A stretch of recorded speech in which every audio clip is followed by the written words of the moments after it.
What is up, everybody? Gary Simon here. So today we're going to be covering Bootstrap 5, and let me show you the project we're going to build in doing so.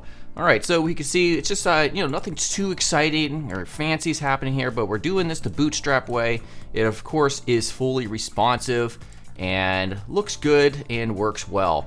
So if you don't know what Bootstrap 5 is, you've probably been living under a rock or your brand spanking new to web development. But if you go to getbootstrap.com, basically it allows you to quickly design and customize responsive mobile-first sites with Bootstrap, the world's most popular front-end open source toolkit. It's been around for a long time, so we're going to be covering how to install it within a robust development environment with like hot live reloading and all that good stuff. We're also going to talk about how to get the project started. We're going to talk about how to customize it and theme it and much more. So as always, make sure to subscribe and let's get started. Now wait 1 second. The sponsor of this video is Hostinger.com. Now they offer web hosting, domains, and much more. And make sure before you do anything else to click on the top link of this YouTube description to get our exclusive offer just for the DesignCourse subscribers, where you're going to get 10% off. Now, they have some of the fastest hosting and also the best bang for your buck and the greatest support that you can find out there. So if we take a look at hosting, we go to shared hosting, we're actually going to use this later on in the course. There'll be a timestamp for it where we register a hosting plan along with a domain, and then we're going to take that Bootstrap layout that we created and launch it here live on the web. And their system makes it so easy just to get started. So by the way, make sure, I cannot stress this enough, that when you go to add your own Hostinger plan, which by the way is extremely cheap, it goes all the way up to 48 months, which would calculate to $1.25 per month. Make sure that your coupon code is right here. So again, you click on that top link in the YouTube description and it should be automatically applied. All right, everybody. So this is the third time I'm recording this video tutorial. So the first time, it's not quite my fault. I'm going to tell you what happened. So if you go to getbootstrap.com and you go to get started, and then you click on here under build tools, and you come over here, you see this little part right here. It says get started with Bootstrap via npm, which is a node package manager. I'll describe that in a second, with our starter project. So it's basically it's over at github.com. And this is just a quick way for you to get started with presumably Bootstrap 5 by cloning this repo and then installing it. And that's what I did for the first tutorial. And then like an hour before I was ready to publish it 2 days ago, because that's when this video was supposed to be released, I kind of realized, I said, I need to check to make sure this is the correct version after the fact. It was Bootstrap 4. I didn't bother reading right here where it says that this is built with Bootstrap 4 with plans to update for 5. Why here on the 5.0 documentation do they have this little thing about getting started with it right here? Like, get rid of that until that's been updated. It would save me massive amounts of time. And then the second time I went to record this, I hit a button on my mouse which switches the feed of what's being recorded, and it recorded the wrong screen 5 minutes into the video. And I recorded over an hour in one take on that time. So yeah, not very happy, but anyhow, enough about that crap. Let's get started. For me, it's the third time. All right, so if we go back to home, what is Bootstrap? Well, I already covered that in the intro. So let's just go to get started. And there's a bunch of ways to get started. The easiest way to get started is going to be through the CDN, which is Content Delivery Network. All right, so basically all of Bootstrap is going to be hosted on some other server we're going to call Content Delivery Network, and you're going to bring it into your project. That's the easiest way to get started, and it tells you exactly how to do that. You paste this here for the CSS. You're also going to need JavaScript and this thing called Popper. We're going to use a build tool, all right, or a bundler, and Webpack is one of them that you can use, and also Parcel is another. And so what these do is basically these are set up for more robust development environments, and they give you a lot of flexibility and all of that good stuff. So we're going to use Parcel. I just personally like Parcel. and we can do it the parcel way. So the first thing you need to do is install the parcel bundler. Now, before you can install parcel, because we're going to do it the NPM or the Node Package Manager way, you have to have Node.js. So head on over to nodejs.org if you don't have it, and you can click on downloads, and you can use a window installer, a Mac OS installer, or whatever. You're also going to need a code editor, of course, if you're brand spanking new. I'm going to hope you know that already, though. You should know HTML, CSS before touching Bootstrap. And so I'm going to be using Visual Studio Code. So Visual Studio Code right here, I have a I have no folder open, as you can see. So we're going to go to View, and we're going to go to Terminal, and we're going to create a folder. So let me make sure you can see that. Yeah, you can see just beyond my shoulder on this side. And we're going to type in. I'm going to go in my code folder. That's where I store all my projects. And we're going to type in mkdir to make a directory. We're going to call it new Bootstrap. We're going to cd into new Bootstrap. And there we go. All right, so node-v version 14.17, that's what I have. If you type that node command and it says it's unrecognized, you don't have node installed, you have to restart Visual Studio Code or your console or command line or whatever. And now we need to make sure that we install parcel after that's ready to go. So this is going to be the command with Node Package Manager right here. npm install -g. The -g is just short for global. It'll install on your machine, so you only have to install it once. You can use it for all your projects in which you use parcel, the parcel bundler. And so you're going to make sure you want to install that as well.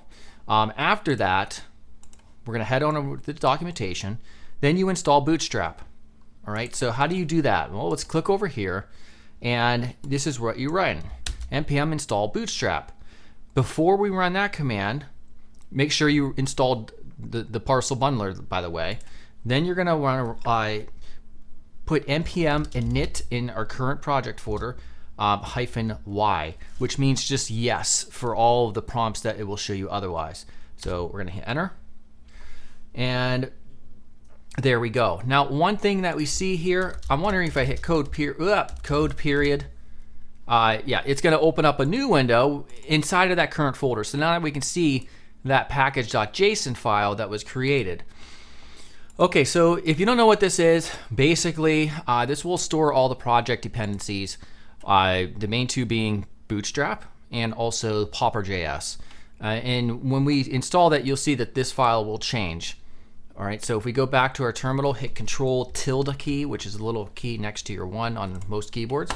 We're going to install Bootstrap. So right click just to paste that, npm install Bootstrap, hit enter, and magic will happen. There we go. Now we have a node modules folder. We have Popper.js. Oh, that's interesting. It installed it already. But that's kind of strange. It doesn't show it here. So you know what? Just to be safe, because this is what I've done in the previous videos, I definitely want to install the Popper.js, although it's already there. You know what? Let's try not installing it because it's already here, Popper.js core. And so we'll see if the JavaScript functionality works. Popper.js, by the way, is just a third-party thing for tooltips, popovers, positioning engine, whatever. And Bootstrap uses it, so that's why we need to install it along with that as well. Okay, now let's go back to parcel here. So peer dependency, here's where it's saying to install Popper.js core. Let's do that anyways. Now that I think about it, it'll at least add it as a dependency, and there we go. All right, next up, importing JavaScript. All right, so before we do that, this is a folder structure right here, and we want to make sure ours pretty much looks like that. So right now, if we compare notes, we don't have a build folder. We don't need a build folder. That will come near the end when we go to prepare the project in order for it to go live on a server. Node modules, don't ever want to touch the files in that folder, so don't even touch this over here. If you do, and then you go to update it into future, it just overrides what you write. And then we're going to have a sass and a source. So a sass folder, SCSS, with a custom .scss file. So let's create that. Just click down here anywhere, hit that folder button, SCSS, and then create a file. called custom.scss. SCSS is a Sass extension, and Sass, if you want to Google it, to learn more about it, I have crash courses, everybody does. It's just a different way to write CSS with enhanced abilities. Ultimately, what you write here gets compiled down into a regular CSS file. All right. Then we have another folder, which is the source folder. Source. And inside of here, we have two files called index.html and also a index.js file. Okay, let's temporarily just get out of there. Now we're going to go back to our index.html, and now our project structure looks like this more so. Importing JavaScript. We're going to use this one. You have options. If you want to import everything from Bootstrap, you can do it with this line right here in the index.js file, just like that, and save. And then if you only want to import specific plugins that your project needs, because let's be honest, most projects probably aren't going to utilize everything from the full library, then just import what you need this way. It's going to save load time and all that stuff. And then you can import just one if you need to as well. We're going to do everything just to ensure that everything's already there. Import CSS. All right, so the way we'll do the importing of this CSS is we're going to come into our index.html, and actually they have a little boilerplate right here. We can just copy that, and we see it's linking right here to our index.js file, which is right here. That's good. And then inside of our head tag, we're going to do link. We're going to hop out of that current folder. Let me make sure that is correct, by the way. Yes, and then into the Sass folder. And then we're going to choose custom.scss, which is a little strange because browsers don't understand SCSS files. They only understand CSS files. But Parcel allows us to put in a Sass file like this, and it will know what to replace it. All right, so we're just going to leave it just like this. All right, so that's looking good. Let's go back to the documentation, see if there's anything else. Oh, yep. We need to edit the package.json file. And we're going to copy this script section right here. We're going to go to we're going to go package.json rather. And then we're going to get rid of this default scripts. Make sure you put that comma there. And there we go. So all this stuff right here, we're going to run npm run dev, which is just short for putting this here in the console. And that's going to be when we're developing the project, which is what we're going to run. At the end, when we're finished with it and we're happy with it, and we want it to go live on the web, we're going to run npm run build. And then it'll run this stuff, and we're going to have to adjust and get rid of this thing because it was not working for me and it doesn't work for other people for some reason. But we'll just leave it there for now. So I think that should be it. I could be wrong, but I'm going to take a chance and we're going to try this. So Control tilde to get that up, npm run dev. Let's see what happens. Building popper.js, blah, blah, blah. Now we can Control left click right here and Control Shift I or F12 to get out the developer tools in either Firefox or Chrome, depending on what you're using. And this looks like it's working here pretty well. All right, so it's blank, of course, because we have no HTML. All right, great. So now we can close out of that, and we are ready to rock. Sweet. Okay. So the first thing I guess we'll talk about is a background color. It's kind of like what I always think about when I'm starting to design a site or whatever.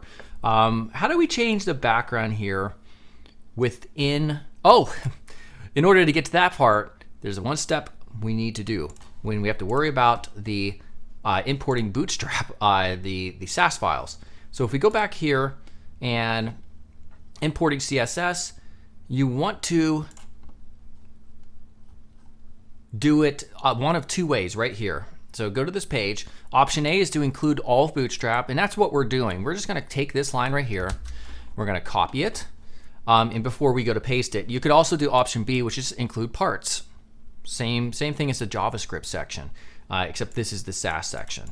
All right, so do this if you really want to have a performant app and everything runs fast. So we're going to go over here, paste that in, and there we go. So how do we change things like a background color? All right, so we could technically just do it ourselves with custom CSS, Like for instance, I like to show different ways to do things. So we'll do, and here we'll do inline CSS, say background black. Now if we save this and we go back to here and we refresh, it's black. All right, we don't want to do it that way because there's a Bootstrap way of doing it, which if there's a Bootstrap way of doing it and you're using Bootstrap, you might as well do it the Bootstrap way. All right, so there's something called Sass variables, and there's a bunch of them that are already defined in Bootstrap itself. So, I mean, customize colors. How do we customize the colors? Let's see if there's something called BG or body. That's kind of strange. It's not there. So it can be a little bit difficult to find certain things. Like what about in the CSS variable section? Is there a BG? Nope. Body. I forget what it's called. Let me look in my reference code real quick. It's called body-bg. Let's see if we just do a search for that. All right, well, either way, see, that's one thing that's frustrating is you may have to go to Google and type in how to customize Bootstrap 5 background in order to find exactly what you need. I already know, I already did that. I forget where it's at in the docs, unfortunately, but here's how we do it. We take a body-bg and then we put in, I don't want a pure black, but I want a close to black. So we'll do black here, and then we can just come here, hover over that, and then this little color picker shows up.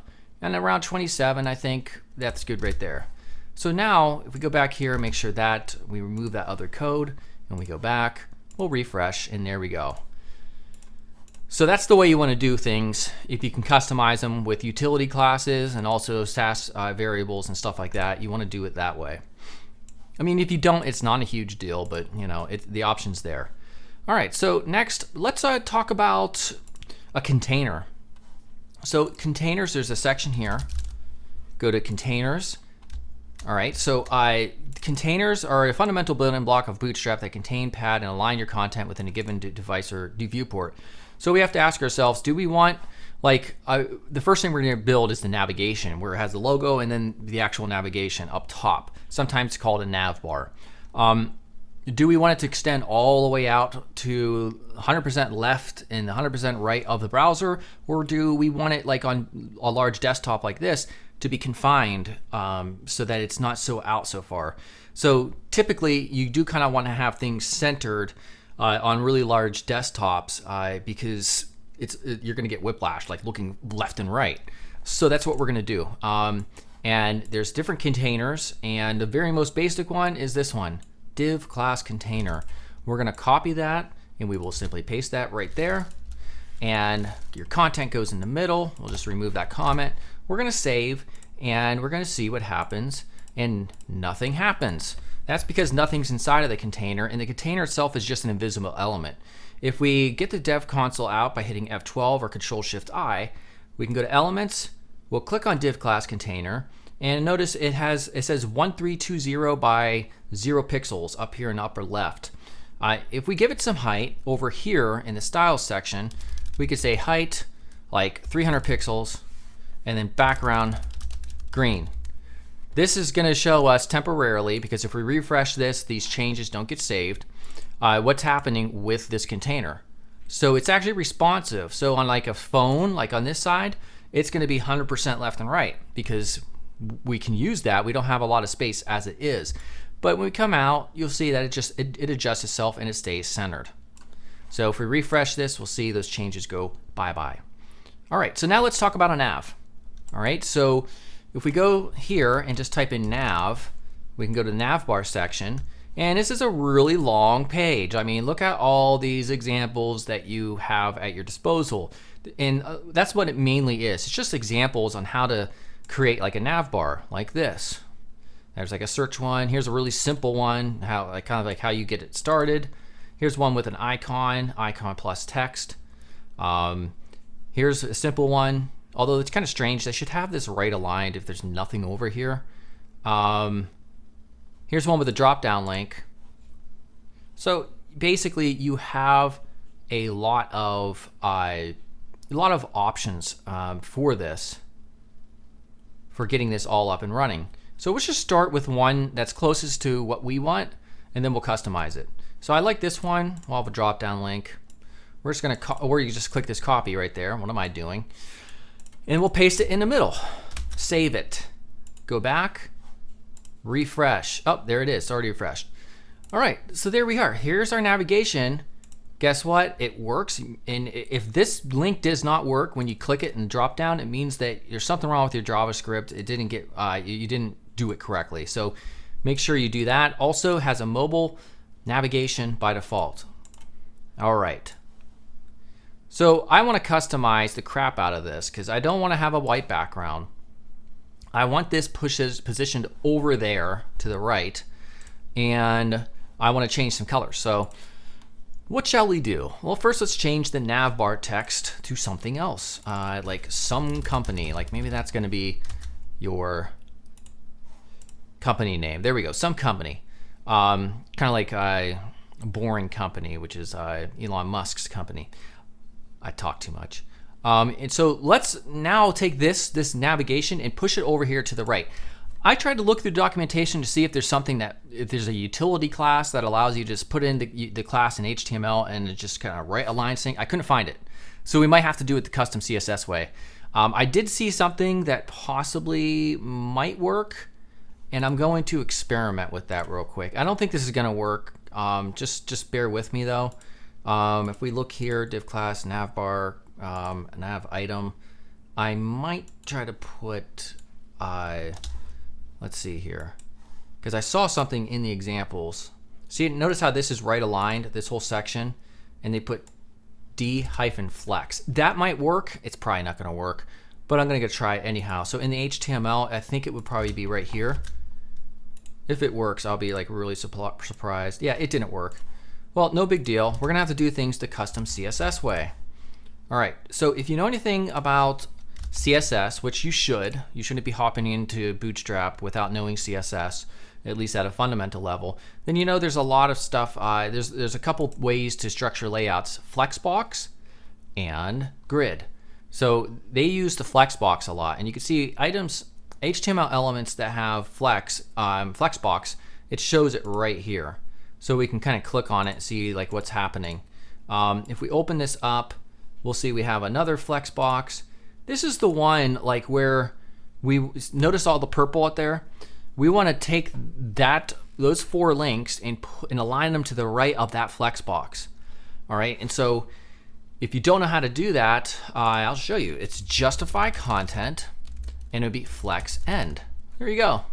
So that's how you align a Flexbox and just push it to the right. Now, of course, this doesn't save it when we do it in the browser. And so looking here, we have to see what this is called exactly. I think we'll just refer to it as navbar collapse. It's right there. So we go to our CSS and we put in navbar collapse. Oops, didn't mean to put that quote there. Justify content flex -end. And refresh, and there you go. Now, how about changing the color? I don't want a background here. So what we'll do is, and by the way, there's a whole color section that will tell you all this stuff, like theme colors, the background. Here's a primary color. I'll show you how to change all that stuff. What we're gonna do is, instead of, we don't want navbar light and BG light. We just want navbar dark, and that's it. So watch what happens now. It's magic.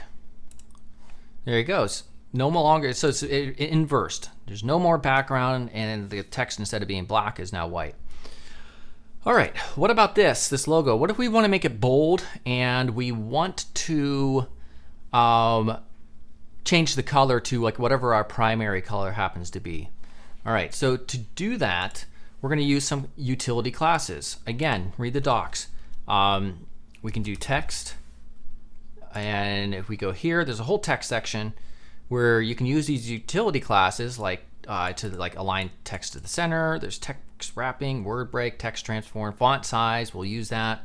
And if I go to, let's see, what are we trying to do? Make it bold. There's font weight right here. So FW-bold. That's all we have to add to it. So FW-bold. And I also want to change the color to our primary color. So we do text hyphen primary. So now once we save, there we go. It is both bold and now it is also blue, which is the primary color. What if we want to change the primary color or any of the other colors that are associated with our apps? We do that in custom Sass, and we do it just above here where all the Sass variables are. So for me, we're going to change body BG. Also the default text color is going to be body color. We're just going to make that white because it's on a black background. And then also the primary color. So these are the Sass variable names, which you can find in the documentation. The only one I'm going to change is just the primary color. There's secondary and there's other ones. But for me, this is just, let's just make it green for now just to show you that it does indeed work. There it is. It's green. And for me, it's just a different hue of blue, and it's shaded, I think, a little bit. It's going to look a lot like the original, but it's just a lighter sort of. The other one was kind of darker. What about changing the font family? Again, this is all in the text or the documentation. Font family has to be somewhere here. Yep. Font family, sans serif. There's the variables. All this stuff you can actually change and overwrite. So this is what it's using, system UI. I want to change it to something else. So font family, sans serif. We're going to use Poppins. I like that font so much. I used to like Montserrat, but now I'm a Poppins guy for the most part. All right, so now I already have Poppins installed. So like if I go back, it's going to work.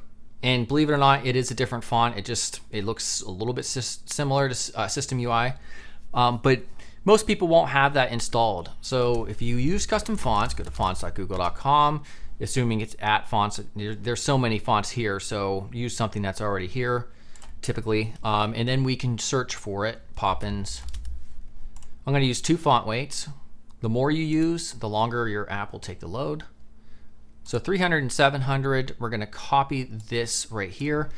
We want to use the link, which is the HTML way of importing a font. It has several advantages as compared to using import, which is like the CSS way of doing it. So let's just go here and we will paste that. Nothing's going to change because I already have the font, but now the people who don't have the font, their browser will download those font and font weights that we specified. All right, so far so good, but I want to change some other things. I want more white space on the top here because I think it's too close to the browser edge, right? Right? All right. And so there are utility classes for margin and padding, which is just 2 different ways to define white space or the empty space between elements. Margin is on the outside of elements and padding is on the inside of elements. And we'll see, we're going to use both so you can see exactly what I mean. So what we'll do is first, I want to get you used to reading the documentation. So if we type in margin, here we go. Did I say here we go? And we'll click on spacing utilities. Right here, there's a whole little system setup. All right, so first, the first letter of the class name that we'll use depends on whether or not we're using margin or padding. So if margin is to move things away from the outside of an element. Padding is to move things away that happen to be on the inside of an element. So for margin, that's M, padding, P. Now, next one, what's the next character? It depends on which side. Like if we only want margin top, we're just going to specify MT. If we want padding top, it'll be PT. Bottom, start, end, and then also blank if you want it to have all 4. Like if you want MT, if you want 5, the unit 5, which is where the size are right here, to affect all 4 corners, you just put MT or M-5 or P-5. Hopefully that makes sense. So for us, we are going to use just margin top because we only want to move the top away from here, and we're going to use MT-5. All right, so we are going to add that right here on the nav. So MT-5. Now watch what happens. It's moved down a bunch more. So 5 is the largest. If you need to go more, you can either do it through custom CSS or by overriding that MT or the size. And I think it would be in here somewhere. Let me see if it's at the bottom. utilities API. I'm not sure if it might be in here. I think there is a way to override those things. It might be maps that you do in here. But either way, this is good for me. I don't need to override it. Okay, so now what about if we go back? I want this area to be, I want each of these links to be further separated out from each other. They're just too close in my opinion.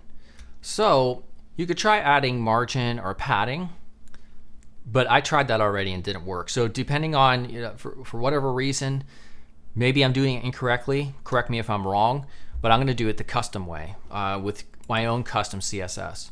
So if we come in here, we can, let me go back to my reference code real quickly.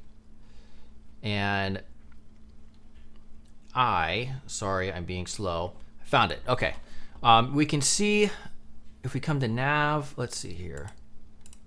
Nav item, we need to find the area where that padding exists. So right now, found it, sorry, it was right here.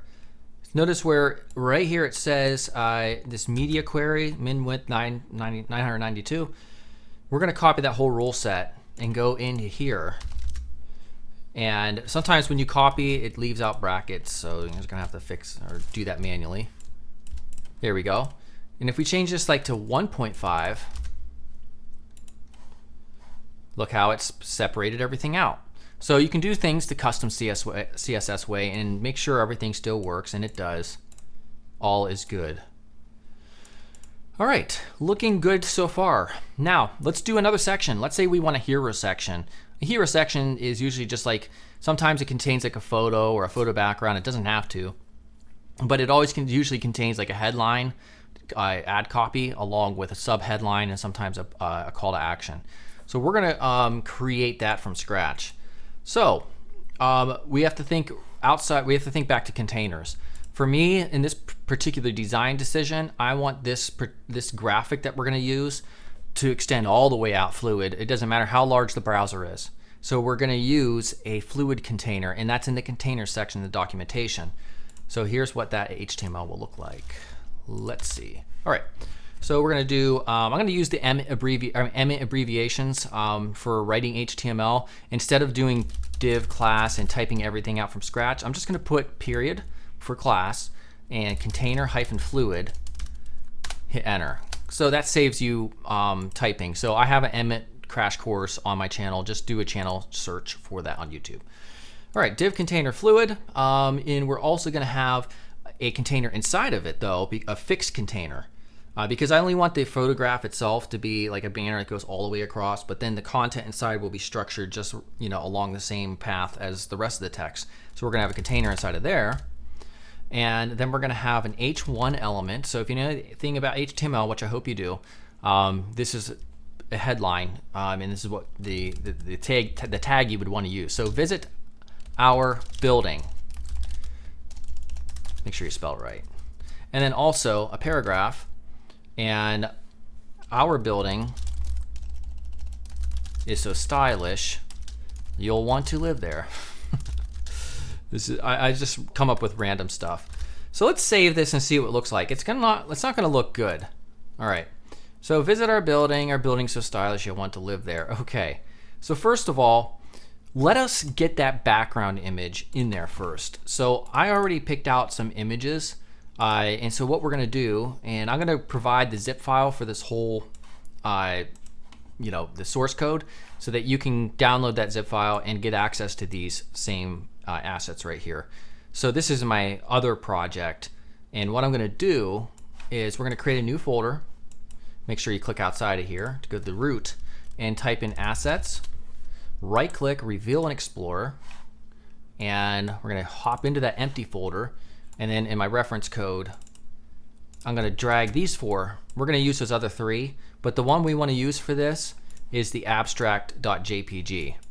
Let me copy that and get those back in there. Okay, it's gonna be this dark one. All right, so now we're gonna go back to our custom CSS. Now that we have that image there, and we are going to specify container fluid. And you know what? Probably a better way of doing this, we might have multiple container fluid elements. We're not going to in this particular design, but you might in a real project. So we can just give this a custom class name like custom BG. All right, so we'll save that, and then we'll change this to custom BG. And then inside of there, we're gonna say background, black, and we're gonna give it a URL. We're gonna hop out of our SAS folder into the assets folder, abstract.jpg, and then also background size, cover. That'll adjust how the image is placed into that container. We also specify a color just in case the image won't load for whatever reason on a person's device. So at least it has a different background color. And there it is. So you can kind of see it, but here's the problem. In terms of design, this looks like crap, right? I mean, this does not look good. There's no padding here on top. Things are squished up. It's too close to the logo. We can use the utility classes to fix that stuff. So for the container, we need padding because inside of this container, we want white space that's pushing visit our building and this stuff away from being so close to the edges on the inside. So that's padding. We also want margin to take this whole container here with this image and push it away from the nav bar. So how do we do that? We will specify right here in container fluid, margin top, we'll go 5. That's like the largest you can do. And for container here, we'll do padding top 5, padding bottom 5. And watch how better it's gonna look. Look at that, it looks so freaking much better.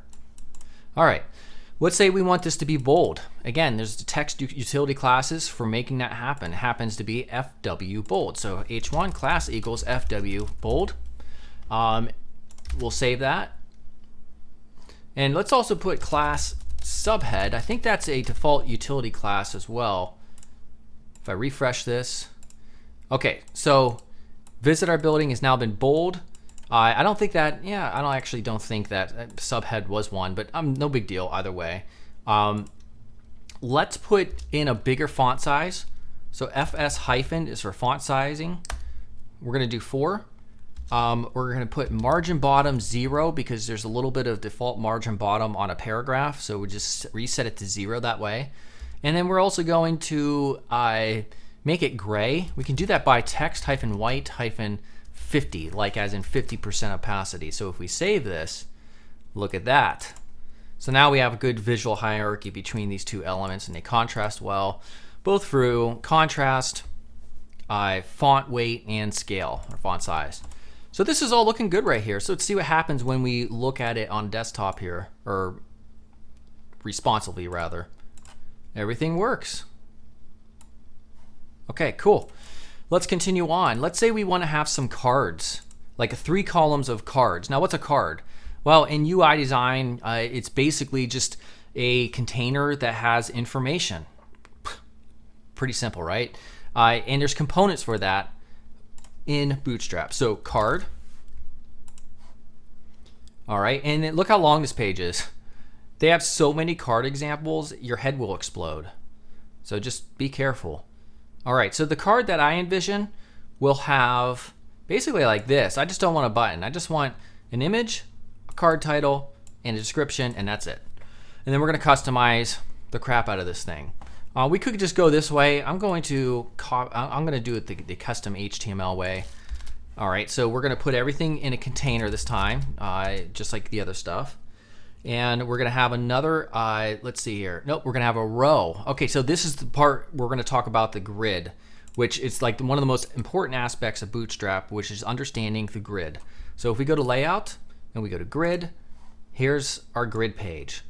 All right, so whenever you wanna have columns like this, you have your container if you want, but the most important element is to wrap all those columns in a row.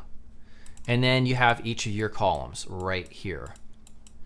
And then there's also a bunch of other information, such as sizing your columns in relation to the size of other columns. You can see, and you can also do responsive columns, like your columns will be based on the viewport, like col-small small-8. It's based on a 12 grid column system. And we'll get into that here a little bit in the last section.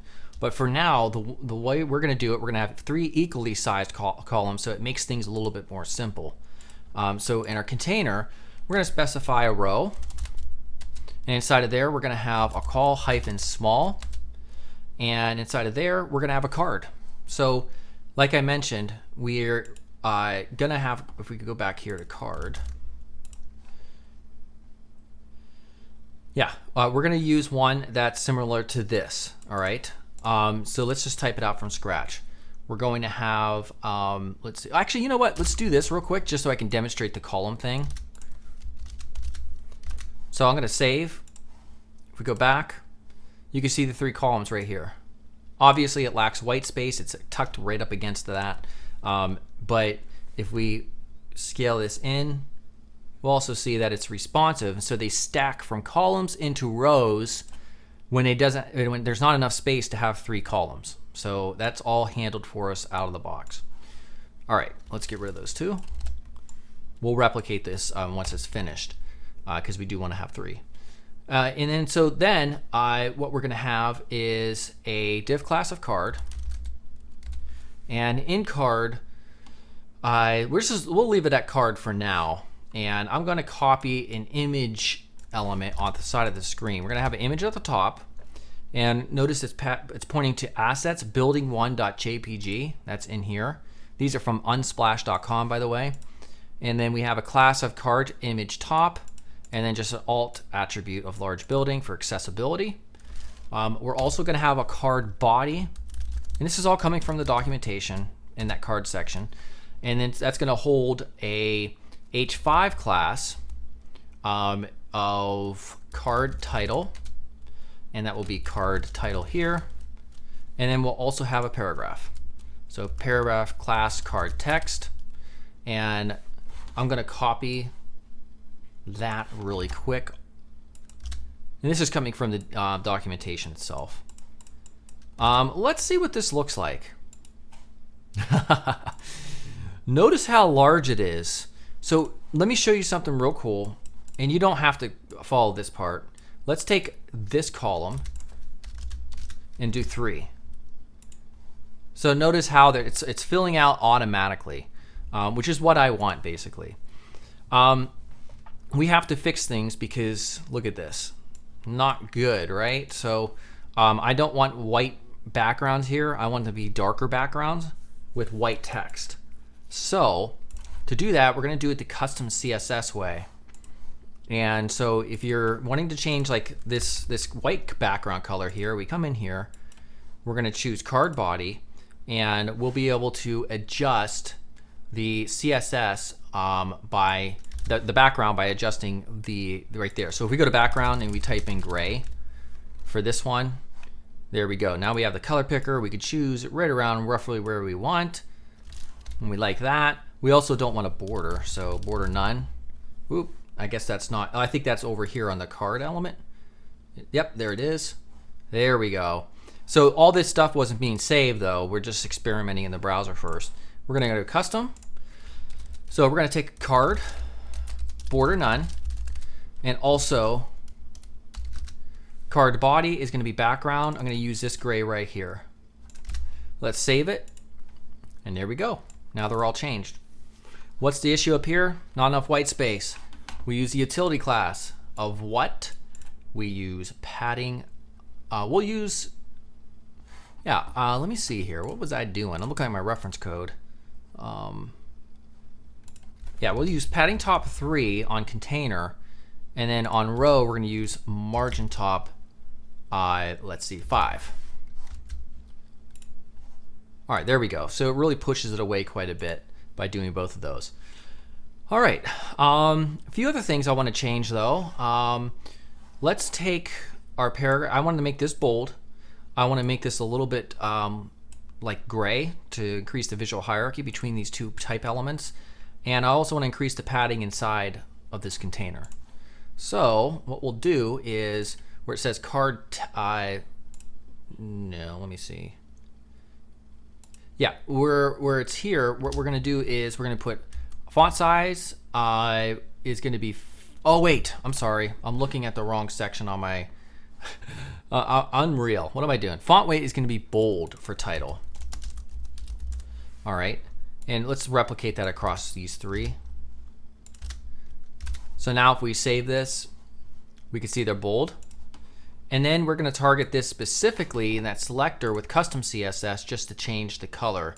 And the way we'll do that is just card body paragraph selector. So come in here, right there. Save it. And now it's just gray, as you can see how it changed quickly.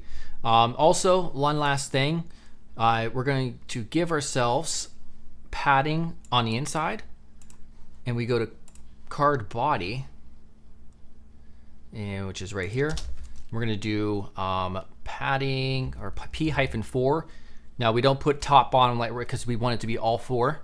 And then also I want to have rounded bottom quarter edges because the photograph has rounded on the top left and right. So what we do, there's a utility class called rounded, and we'll specify just the bottom. If you want it all four sides, it would be just rounded alone. So let's look at the first card because that's all we've changed, and then we can see the difference. It's kind of hard to tell about the padding or the rounded thing, but these are rounded down here like these are rounded up there. All right, so let's just replicate that real quickly. Awesome, so now we'll save it, and there we go. Now let's see what it looks like responsively. That's probably a little bit too small, like right there. We could probably leave it at that, but that's where the responsive grid utility classes would come into play just to fix that. I'm gonna leave it like it though. All right, and let's do one final section where we're gonna get more into the grid. And let's say, for instance, we want to have a 3-column section down here where we have like an email opt-in section. All right, so that'll give us a little bit more practice. So we're gonna stay inside of this container, and we're gonna put a div class arrow because we're gonna have a new section of content. And we're also gonna move it up away. So margin top 5. Oh, so this will move this section away from here physically. And we're gonna have in here, let's just do a regular column, and then we're gonna adjust it. Right here is gonna be an H2 with a class of margin bottom 5. And we're gonna say join our mailing list. And to the right of it will be like a form. Just like that, all right? So we'll have another column, and this time it's going to be based on the form components that we have. And there's an entire section for forms. So there's a lot here. And actually the first example has exactly what we want right here, an email section. We're gonna copy all of that, and I'm just gonna take those 3 lines and paste them in right there. Let's get these tabbed up correctly. Save. And look at that. How cool is that? Now this is kind of far away, but we need a submit button. So in the 3rd column, we'll have a submit button. And you can see the submit button right here. So that's what we're going to use. Copy it, Gary. What are you doing? All right. So we're gonna have another call and just paste that right there. Let's see what happens. All right, number of kind of some issues here, like this button's up too high. It should be lined right here. Also, it's just like a bunch of white space over here. It doesn't look that good. And it doesn't also collapse, so we need to fix that. All right, so the way we're gonna fix that is we're first going to say column -12. All right, on there. And if we save this, it means it's going to take all 12 of the columns from the grid and it's gonna assume it for itself. That's why it's on the top right now. We don't want that though. We only want that for mobile. So we're starting mobile first. Notice how this is how I want it to be. And then maybe once we come out to around medium, we only want it to take half of the columns, which would be 6. So what we do is we then specify call hyphen MD for medium and then 6. All right, so nothing changed. You can't tell yet. Actually, this might be it right here, medium. We'll see though. But now you can notice it's gonna create 6 elements, or 6. It's gonna assume 6 columns all the way from medium and up. So then when we get to large, it should only take 4 of them because it doesn't need that much space when we get on a larger viewport. Hopefully it's making sense. So now we do call hyphen LG 4. We'll see if there's a difference. Notice how it just moved over. So now this is 4 grid columns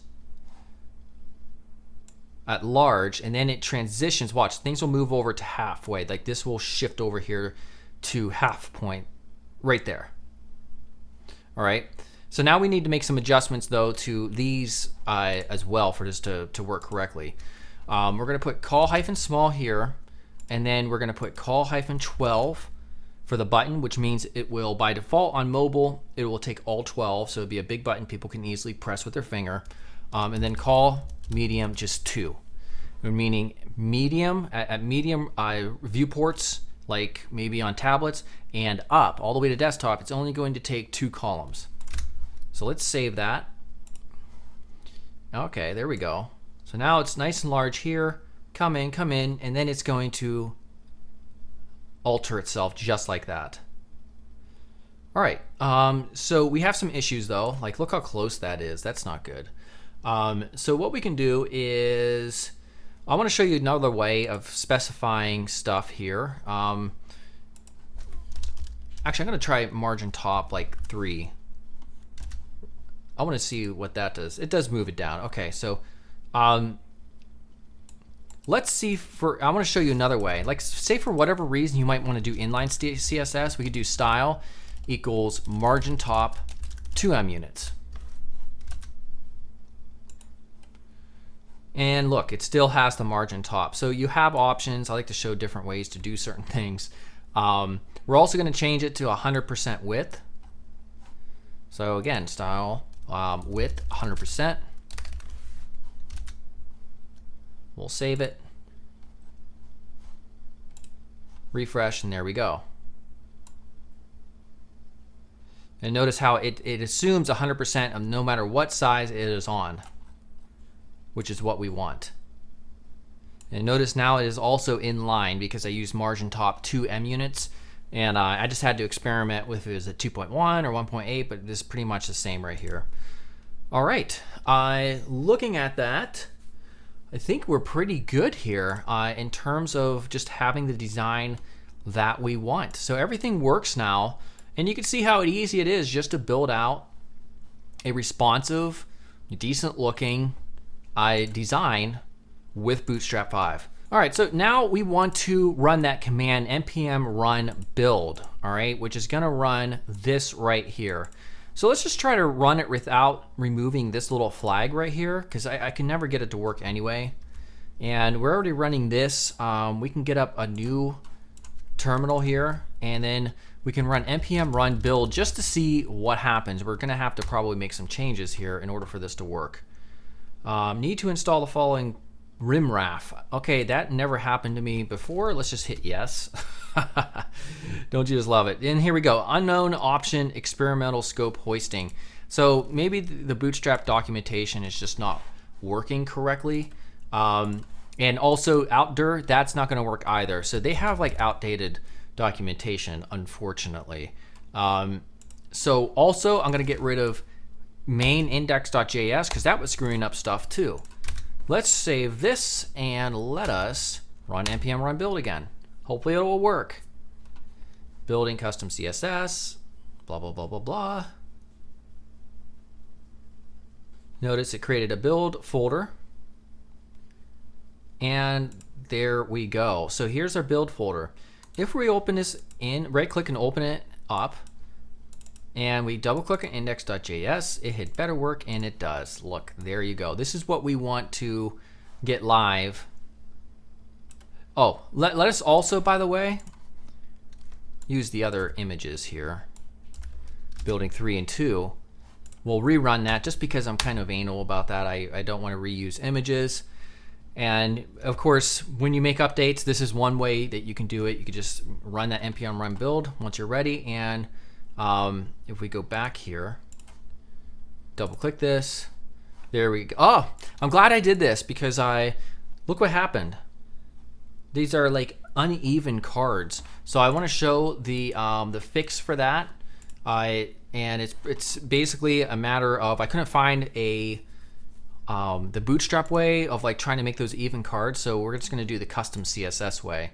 And the way I found to do it, and again with the help of the dev tools of the browser, we take our card image and our card image top, and we say object fit cover, and we say aspect ratio is going to be like 1 to 0.7. And aspect ratio is a relatively new CSS selector. And if we go back to the live version, here we go. Now everything's nice and organized the way it should be.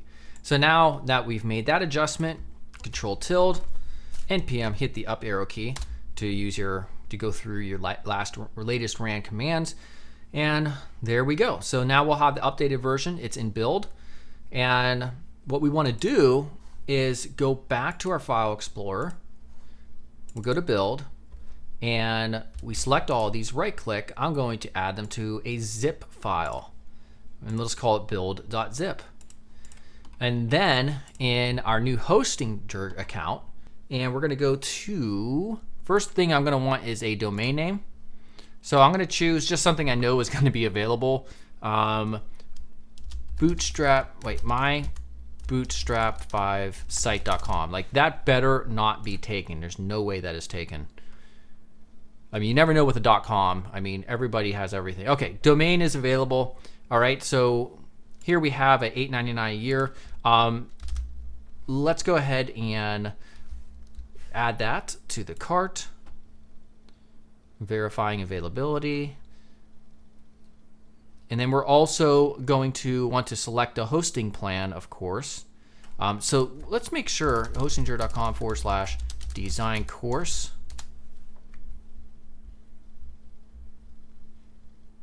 Because we obviously want to make sure we're using that. All right, there we go. And so let's go to hosting.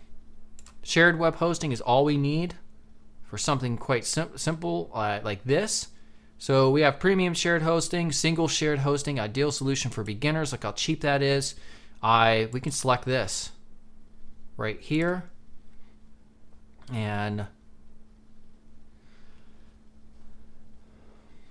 all right, what we have here, you want to make sure the coupon code DesignCourse is specified here. You may be like, wait, what a second, why is this $60? It was supposed to be like $2 for hosting. Don't worry about that because you can change this right here. So if you just do this option, like the 1 month option, it's $9.49 a month, 24 months. Obviously, the more you buy up front, the cheaper it will be. So like 48 months, you could save 86% based on the monthly fee. We're just going to choose this option right here. Select a payment. Yeah, I could probably just use PayPal. I wonder if I have a balance with Hostinger. They should be paying for this stuff for me. We'll just choose PayPal for now. And then we'll go ahead and submit secure payment and get that all ready to go. All right, so by the way, I forgot to add that domain to the cart. So I did that real quick before I submitted the process, the payment rather, and I have now the hosting account and the domain name ready to go. So let's see what is happening here. Blog, we can just choose other. Name our website. These are some of the other domains that I've had. My Bootstrap 5 site, that's the one we want to choose. Let's just make this a little bit larger. I had to move the next part off the screen because it had all my personal details. So I'm going to hit finish registration, and there we go. My Bootstrap 5 site is being registered. All right. This should only take a few moments. Which way do you want to go? Build a new website or migrate my website. So just to skip, I will start from scratch and finish set up. Oh, chosen website location, Europe. We could change that later because I'm in the US. All right, takes about 3 minutes to complete setup. We're just gonna wait until that's done. All right, uploading files. I'm not sure what file they're uploading because I didn't specify anything. It might be something from their own end. Credentials, getting this all ready. As you can see, it's a pretty seamless process. It's not too painful at all. All right, and the website's ready. So manage site. All right, so what I want to know is if I go to my bootstrap5site.com, is there anything there? Yep, your account has been created. So I literally just registered this like a few minutes ago, and it's ready to rock. Look at those cards. Okay, and then we just scroll down to import site, choose a file, which is going to be the zip file, and I'm going to go to my new Bootstrap, which is the one we're working in, build and build.zip, click import, and that's how easy it will be. So now in a second, it's going to go live. And there it is, it says imported. All right, great. So now we can go to my Bootstrap 5 site. And there we go. It's up and live for everybody to see. Look at that. Awesome stuff. All right, everybody. Hopefully you learned a lot and now you've got your feet wet with Bootstrap. You know how to read the documentation and you can start building out your full Bootstrap 5 websites. All right, make sure to subscribe if you haven't yet, and I will see you all soon. Goodbye.